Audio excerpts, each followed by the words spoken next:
25 al 30. Filipenses 2, del 25 al 30. Nos ponemos de pie, por favor, para leer la palabra. Dice la palabra del Señor: mas tuve por necesario enviaros a Epafrodito, mi hermano y colaborador y compañero de milicia, vuestro mensajero y ministrador de mis necesidades, porque él tenía gran deseo de veros a todos vosotros y gravemente se angustió porque habíais oído que había enfermado. Pues en verdad estuvo enfermo, a punto de morir, pero Dios tuvo misericordia de él, y no solamente de él, sino también de mí, para que yo no tuviese tristeza sobre tristeza. Así que le envío con mayor solicitud, para que al verle de nuevo os gocéis y yo esté con menos tristeza. Recibidle pues en el Señor con todo gozo y tened en estima a los que son como él, porque por la obra de Cristo estuvo próximo a la muerte, exponiendo su vida para suplir lo que faltaba en vuestro servicio por mí. Hasta ahí la palabra del Señor. Padre del cielo, gracias porque tú eres bueno, porque para siempre tu misericordia y tu verdad por todas las generaciones. Gracias por este pasaje de las Escrituras que nos has dejado para meditar en esta mañana. Yo te ruego, Señor, que tú permitas que sea de edificación para nuestras vidas. Te lo ruego en el nombre de Jesús. Amén. Pueden sentarse, mis hermanos. Como decías, aprovecho para saludar a los hermanos de Costa Rica y de Puerto Rico que nos piden que le mandemos saludos por las redes sociales. La semana última que yo les prediqué sobre Timoteo, porque Pablo en los versículos anteriores habla de Timoteo. Y ya sabemos que Timoteo fue un buen creyente, que desde pequeñito, él nació en una familia cristiana, tercera generación de cristianos. Su abuela era cristiana, su mamá era cristiana, él era cristiano y desde pequeñito él fue educado en el conocimiento de las Sagradas Escrituras. Cuando Pablo le conoció apenas era un muchacho y lo tomó a su servicio, lo educó, lo preparó para el ministerio y realmente tenemos en Timoteo un ejemplo fantástico a seguir. 24 veces se menciona a Timoteo en el Nuevo Testamento. Este pasaje que acabamos de leer ahora nos habla de otro personaje muy diferente en algunas cosas, pero en otras muy similares a Timoteo. De Epafrodito solo hay 2 textos que hablan en todo el Nuevo Testamento y los 2 en esta epístola que acabamos de leer. De Epafrodito no se nos dice cuál era su origen, pero sabemos que era no de una familia cristiana. Él no nació en una familia cristiana, nació en una familia pagana, porque su nombre, Epafrodito, que tiene mucho significado y se traduce de muchas maneras, significa amado, deseable, hermoso, pero también hijo de Afrodita, adepto o devoto de Afrodita. Por tanto, es evidente que nació en una familia pagana. No se nos dice cuándo se convirtió, cuándo creyó en el Evangelio. No se nos dice. A veces encontramos en la Biblia personajes con los que nos resulta muy difícil identificarnos. Identificarnos con alguien como el apóstol Pablo es difícil, ¿verdad? Porque Pablo era un erudito en las Sagradas Escrituras, era un hombre muy conocedor de la cultura de su tiempo, hablaba varias lenguas. Él dice, hablo más lenguas que ninguno. Hablaba varios idiomas y era un hombre que hizo una labor ministerial impresionante. Él es el autor de 13 de los 37, de los 27 libros escritos que tenemos en el Nuevo Testamento. 13 los escribió él. Escribió la mitad del Nuevo Testamento. Él fue usado por Dios para desarrollar toda la teología cristiana. Es difícil identificarse con un personaje tan importante.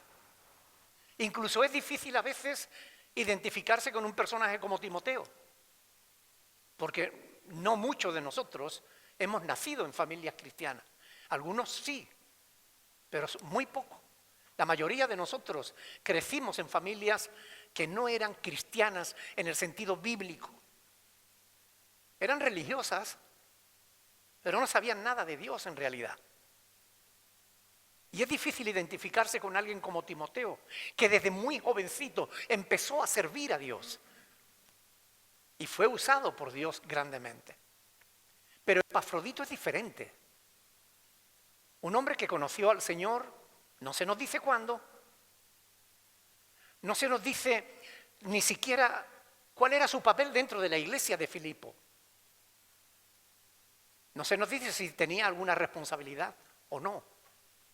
Lo que se nos dice, y ahora lo vamos a ver conforme vayamos meditando el texto paso a paso, es que sí se le encargó que él llevara una ofrenda al apóstol Pablo. Pero vamos a ir meditando en este personaje y yo creo que con Epafrodito nos va a resultar más fácil identificarnos.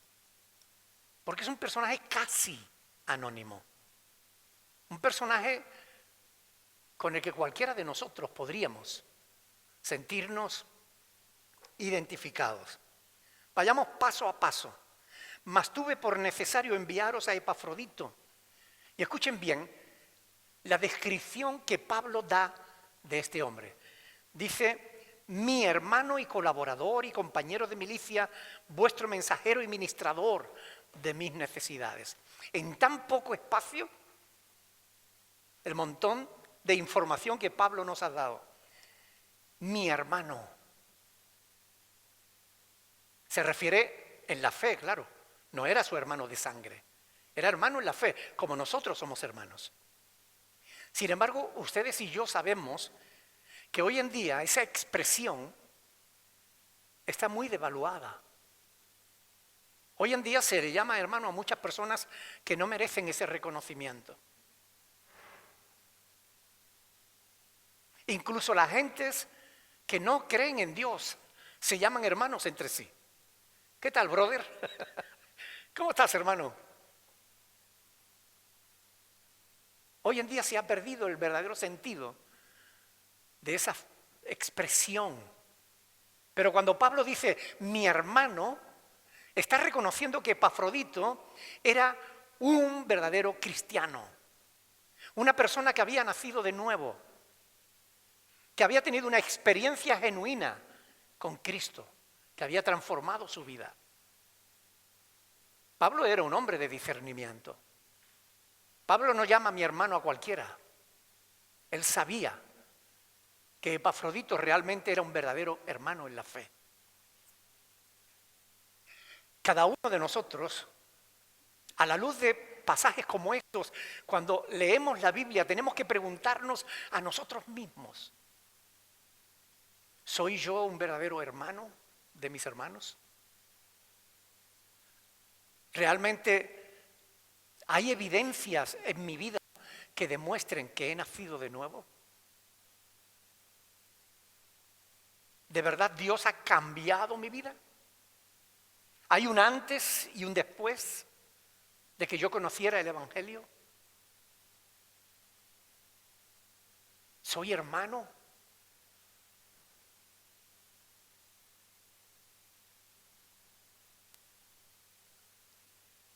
Y colaborador y compañero de milicia. Colaborador es el que trabaja junto con otro. Pablo está reconociendo aquí el ministerio, la labor de este hombre, Epafrodito. Compañero. El que me ayuda en lo que hago, mi compañero. El que trabaja codo con codo conmigo, compañero.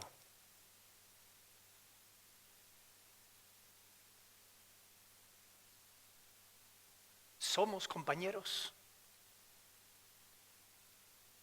colaboramos, servimos.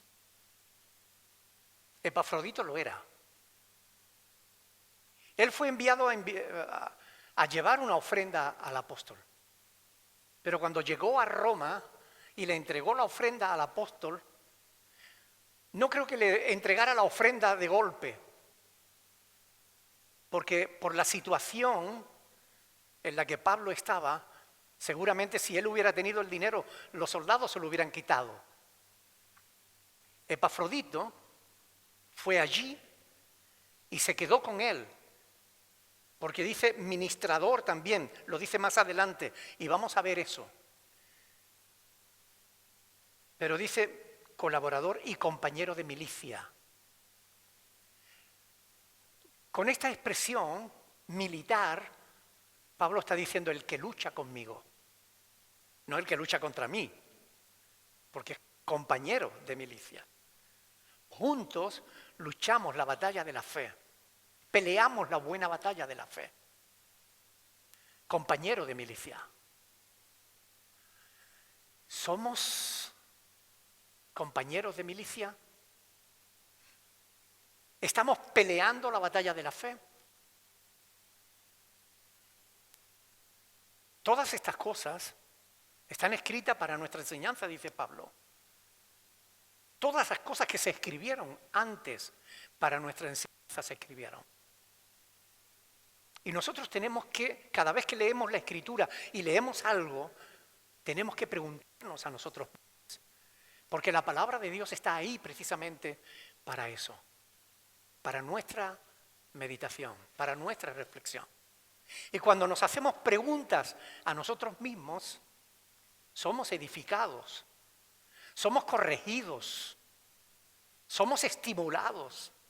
Y yo creo que la figura de Epafrodito es una figura que está escrita en la Biblia justamente para eso, para estimularnos, para decirnos, mire, yo no soy nadie, no soy un apóstol Pablo, no soy un Timoteo, no, soy un Epafrodito.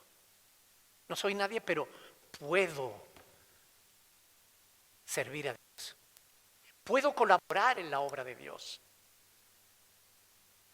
Puedo dar un buen testimonio como este hombre lo dio. Compañero de milicia. Porque estamos en guerra, hermanos. Seamos conscientes o no, estamos en guerra. En guerra contra nosotros mismos a veces. Porque a veces nosotros mismos nos rebelamos contra Dios. Y eso nos perjudica a nosotros. Y a veces luchamos con nosotros mismos porque no queremos someternos a la voluntad de Dios. Porque no queremos hacer lo que Dios quiere que hagamos. O porque no queremos dejar lo que Dios quiere que abandonemos. Y estamos en guerra con nosotros mismos y somos compañeros de milicia. Porque no somos los únicos que batallamos. Todos nosotros estamos batallando en la misma guerra. Contra la carne. Contra el mundo, contra las tentaciones. Estamos en guerra. Somos compañeros de milicia. De modo que cuando alguna vez tú veas caer a un hermano, no lo remates. Tiéndele la mano y levántalo. Ayúdalo. Somos compañeros de milicia. Peleamos la misma batalla. Nuestro enemigo no es el compañero. Nuestro enemigo es el mundo, la tentación, la carne. Vuestro mensajero. Con esta frase Pablo les estaba diciendo, ustedes me lo mandaron. La palabra mensajero, esta palabra que se traduce aquí por mensajero, es la misma palabra que se traduce en otros pasajes por apóstol. Sin embargo, no se le llama apóstol a Epafrodito porque no era del grupo de los 12. Apóstoles en el sentido ministerial solo fueron aquellos a los que Cristo nombró como apóstol. Fíjense que dice, vuestro mensajero. ¿Hay un ruido de fondo o yo lo estoy escuchando? Ahí fuera, ¿no? Vale. Vuestro mensajero, que no le está diciendo mensajero de Cristo, no, está diciendo vuestro mensajero. Era apóstol de la iglesia, no apóstol de Cristo. En el sentido de que él fue enviado por la iglesia para llevarle una ofrenda. Y esto es importante que lo tengamos en cuenta porque algunos se equivocan al leer pasajes como este y dice, ve, había más apóstoles. Bueno, claro, cualquiera que es enviado, cualquiera que es un mensajero, es un apóstol. En ese sentido, etimológicamente hablando, es apóstol. Pero ministerialmente hablando, no. Solo aquellos a los que Cristo escogió. Algunos dicen, no, es que para ser apóstol tiene que tener los requisitos que Pedro dijo en Hechos capítulo 1, cuando escogieron a Matías, que estuvo con los apóstoles desde el principio, etcétera, etcétera. Esos no son los requisitos. Los requisitos son haber sido llamado por Cristo mismo al apostolado. Ese es el único requisito. Y Cristo llamó a 12 y cuando uno de ellos le traicionó, después llamó a Pablo para sustituir a Judas. Vuestro mensajero y ministrador de mis necesidades.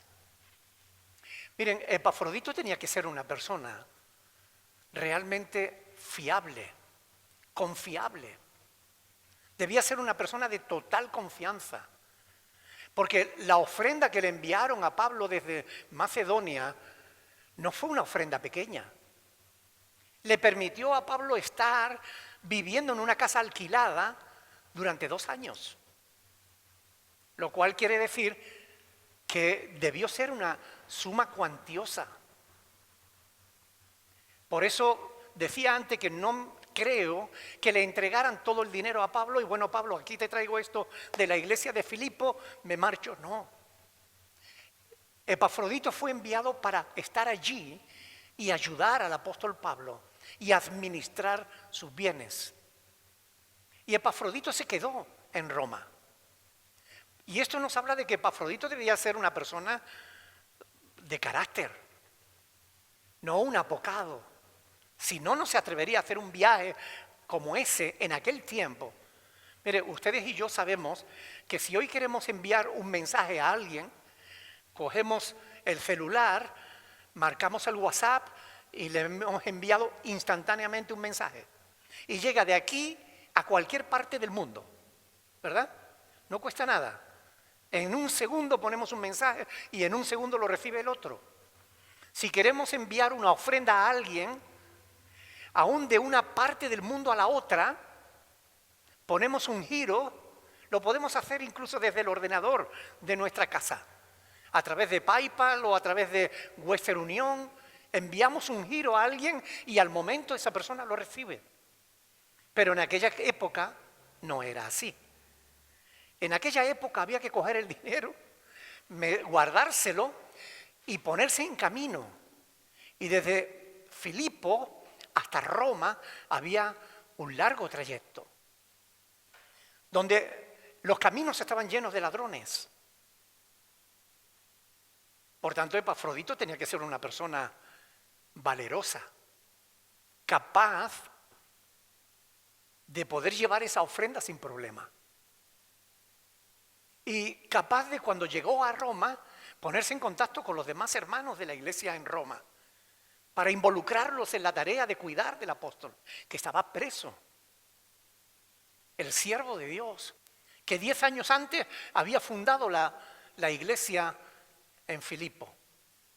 Eso lo tienen ahí en Hechos capítulo 16. Por tanto, Epafrodito era una persona de carácter, valeroso, confiable. Y todas estas características las tenemos aquí, en la Escritura. Y nos confrontan, nos retan a nosotros. ¿Somos nosotros gente así? ¿Somos valerosos o somos apocados? Ante los problemas, ¿buscamos soluciones o nos echamos a llorar? ¿Somos confiables? Yo muchas veces me siento triste porque hay cosas que no son comprensibles.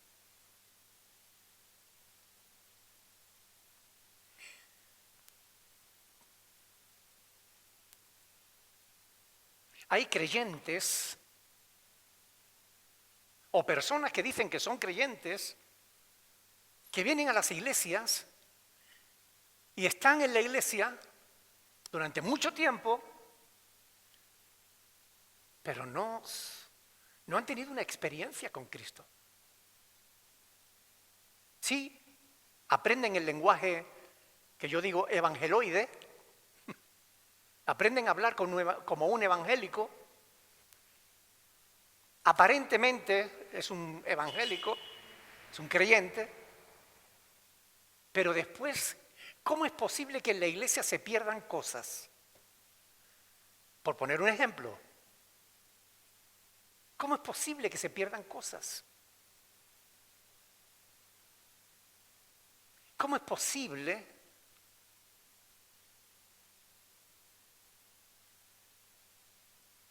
que ocurran ese tipo de cosas? Y pasan. Y eso realmente a un pastor lo pone triste. No por el valor de las cosas, hermanos, sino por las personas. Porque uno espera realmente que las personas a las que estás enseñando, aconsejando, guiando, realmente estén entendiendo y poniendo por obra, en práctica, lo que les estás enseñando. Y cuando eso no es así, cuando hay personas que actúan mal, eso le pone a uno triste. Pero ¿saben qué? Seguimos adelante. Nosotros hacemos nuestra parte y cada cual es responsable de la suya. De modo que hay cristianos realmente confiables, y aunque haya cristianos que no lo sean. Dios es el que sabe todas las cosas. Pero de Epafrodito aprendemos a ser confiables. Debemos ser confiables. Debemos ser responsables. ¿Se imaginan si Epafrodito hubiera cogido el dinero que le dieron para llevárselo a Pablo y se va a la cantina y se lo gasta allí? O peor aún, que hubiera hecho otras cosas con ese dinero. No sería confiable, pero él lo fue. Él era un hombre que realmente, en el que se podía realmente confiar.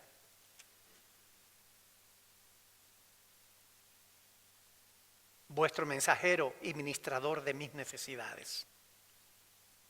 Porque él tenía gran deseo de veros, dice el versículo 26, a todos vosotros, y gravemente se angustió, porque habíais oído que se había enfermado.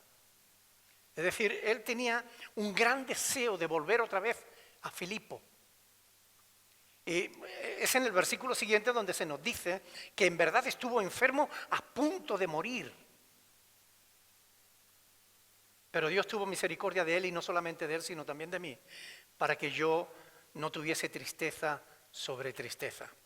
De modo que Epafrodito había estado enfermo a punto de morir, y la iglesia de Filipo se enteró. Y los hermanos de Filipo se preocuparon por Epafrodito. Y Epafrodito se preocupó por la preocupación de los hermanos de Filipo. A veces cuando leemos textos como este, yo digo, Dios nos habla de temas que no están especificados, pero que están ahí. Por ejemplo, no se nos habla aquí de la preocupación, sino simplemente en el sentido de que, dice ahí, él tenía gran deseo porque se angustió. porque había oído que había enfermado. Él se angustió. Epafrodito se sintió triste porque los hermanos estaban preocupados por él. Y quería ir allí y decirle, Dios me ha sanado. Tranquilos, hermanos, no pasa nada.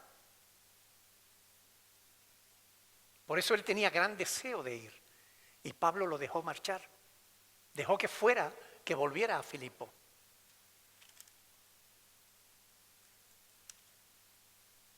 ¿Nos preocupamos los unos por los otros? De Epafrodito aprendemos eso, a preocuparnos unos por otros. Estuvo a punto de morir. Con respecto a esto, a veces surge una duda, ¿no? Ustedes saben que el apóstol Pablo sanó a muchas personas. ¿Recuerdan cuando sanó a aquel cojo de nacimiento? ¿O cuando sanó a aquel hombre importante de la isla donde él, por causa del naufragio, arribó? Podríamos preguntarnos, bueno, ¿por qué Pablo no oró por Epafrodito para que fuera sanado? Seguramente lo hizo, ¿no creen? Cuando un hermano se enferma, oramos. Estamos orando por los enfermos.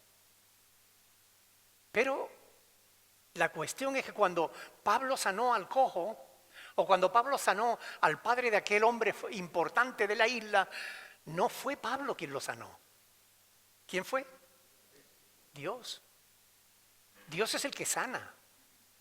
Hay grupos religiosos que dicen que un cristiano no puede enfermar. Si enferma es porque está en pecado. ¿Han oído hablar así? Eso es falso. Epafrodito no enfermó porque estuviera en pecado. Enfermó porque expuso su vida. Fíjense lo que dice Pablo en el versículo 30. Porque por la obra de Cristo estuvo próximo a la muerte. Por la obra de Cristo. No fue porque había pecado, fue porque expuso su vida. Seguramente en el desarrollo de su tiempo que estuvo allí en Roma, él estuvo mal. No es cierto que los cristianos no podamos enfermar. La Biblia nos habla de Trófimo, no solamente de Epafrodito, de otros hermanos en la fe. El propio Timoteo estaba enfermo del estómago. Y no era por pecado. Era que vivimos en un mundo donde nuestro cuerpo se deteriora y a veces enfermamos.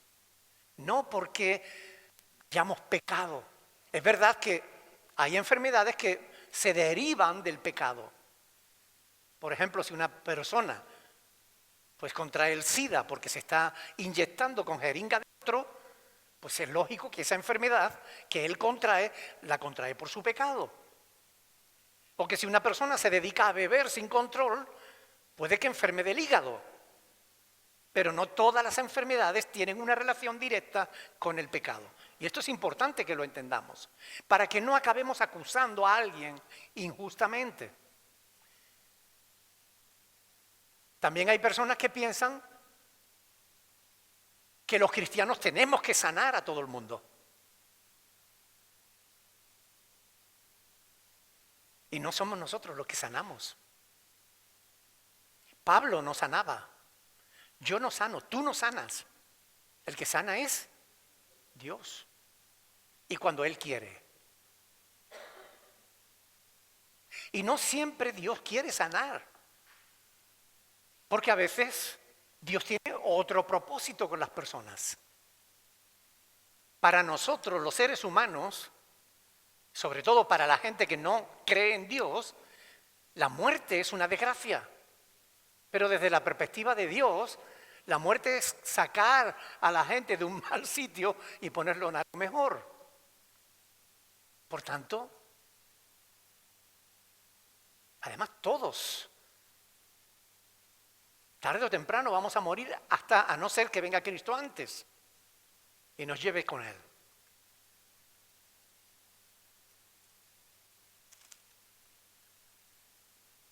Así que le envío con mayor solicitud, para que al verle de nuevo os gocéis y yo esté con menos tristeza. Mire, es la primera vez que Pablo habla de que estaba triste por estar en la cárcel. Es la primera vez que Pablo habla de sus sentimientos, a excepción de cuando habla de que ama a los hermanos. Pero de sentimientos negativos en el sentido de la tristeza. Es la primera vez que Pablo lo menciona. Y es que a veces los creyentes también nos entristecemos, ¿verdad? Porque a veces tenemos motivos para ello. La vida a veces nos lleva a pasar por situaciones tristes. Una ruptura en un matrimonio es una situación triste y lleva a la gente a llorar y a sentirse triste.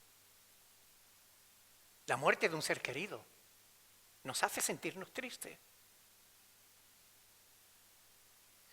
Pero lo que los cristianos no hacemos es quedarnos en la tristeza. Nosotros la superamos, seguimos adelante, vamos más allá. Como Cristo, porque Cristo, ustedes saben, Cristo también estuvo triste.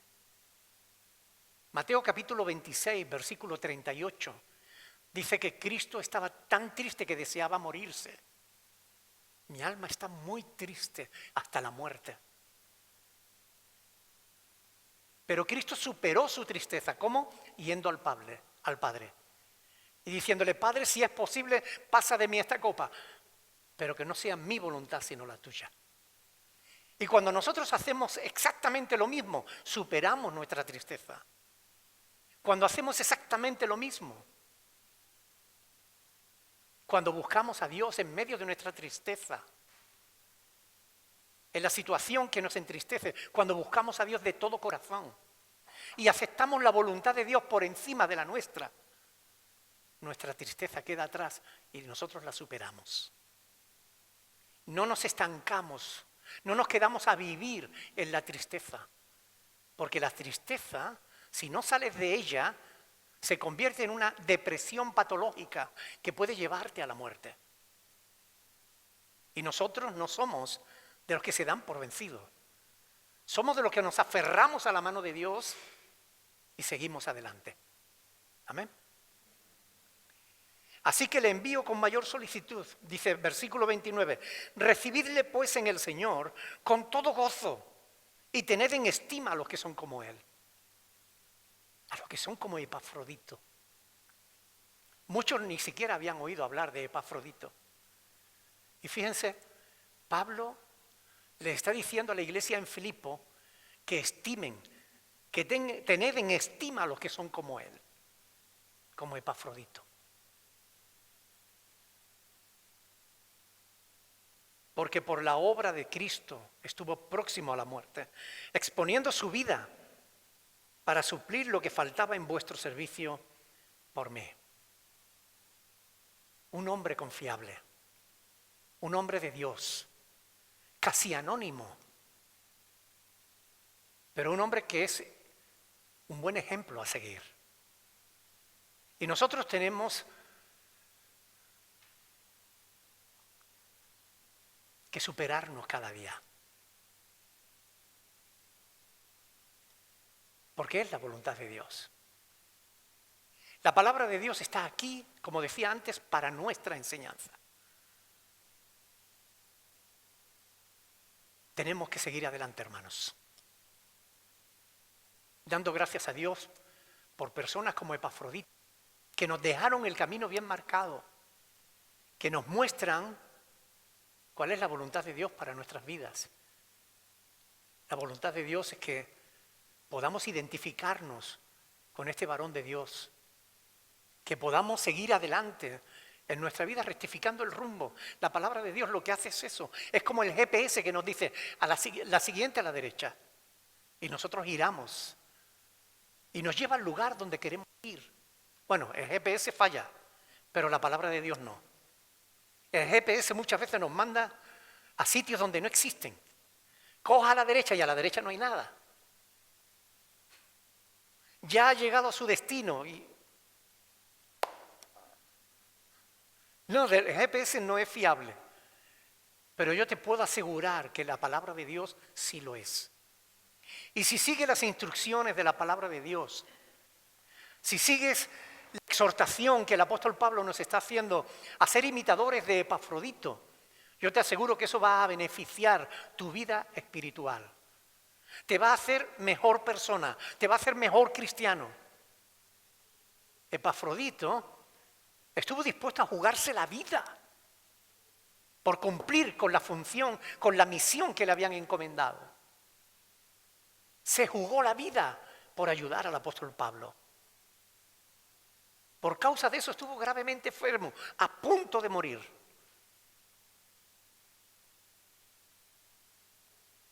¿Qué arriesgas tú por amor de Cristo? ¿Qué arriesgas tú por amor a los hermanos? Es interesante, ¿verdad? Cuando nos hacemos preguntas a la luz de lo que el texto bíblico nos dice. Hermanos, yo les invito de verdad. Meditemos sobre estas cosas. Guardémoslas en nuestro corazón y pidámosle a Dios que nos ayude para que, siendo conocedores de este buen ejemplo, lo podamos aplicar a nuestra vida. ¿Qué les parece si nos ponemos de pie y oramos al Señor y le pedimos que nos ayude? Porque es solo con la ayuda de Dios que nosotros podremos seguir el ejemplo de Epafrodito. Es solo con la ayuda de Dios que nosotros podremos ir superándonos cada día, siendo mejores, sirviendo a Dios. Tenemos que orar al Señor y pedirle que Él nos ayude para que estas cosas que vamos aprendiendo las pongamos por obra, para que no seamos solamente oidores, sino hacedores de la verdad. Porque no son los oidores los justificados delante de Dios, sino los que ponemos por obra lo que la palabra de Dios nos enseña. Demos gracias a Dios de que, aunque me olvidé las notas en casa, hemos podido seguir adelante. Amén. Oremos, hermanos. Démosle gracias al Señor por su palabra y pidámosle que nos ayude a ponerla por obra. Alguien que quiera orar, por favor.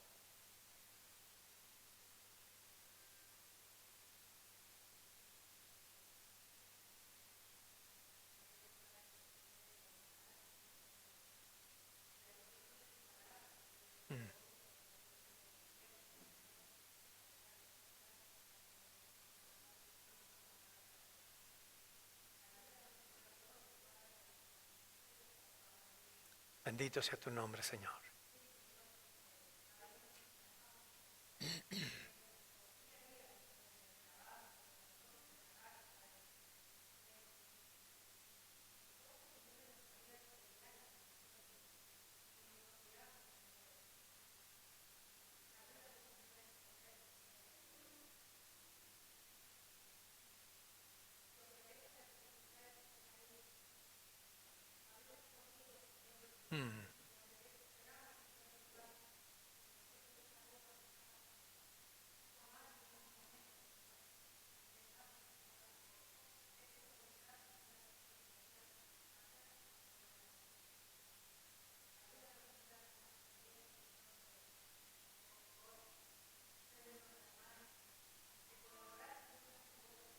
Sí, Señor.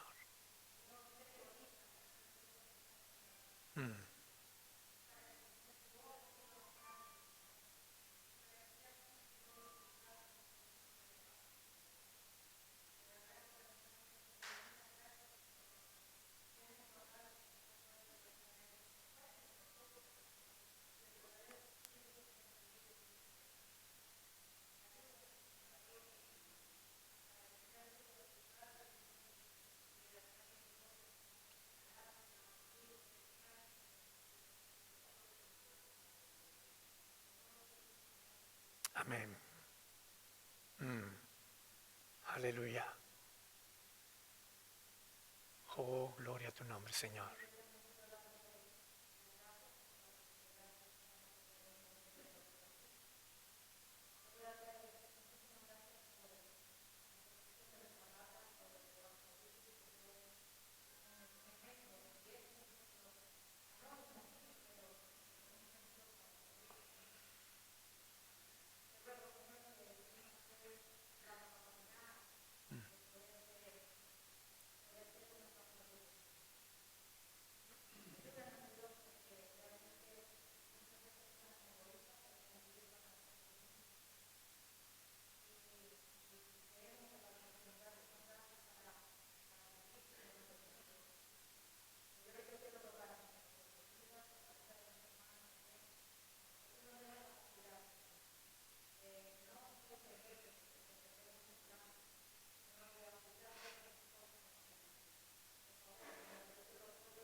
Amén.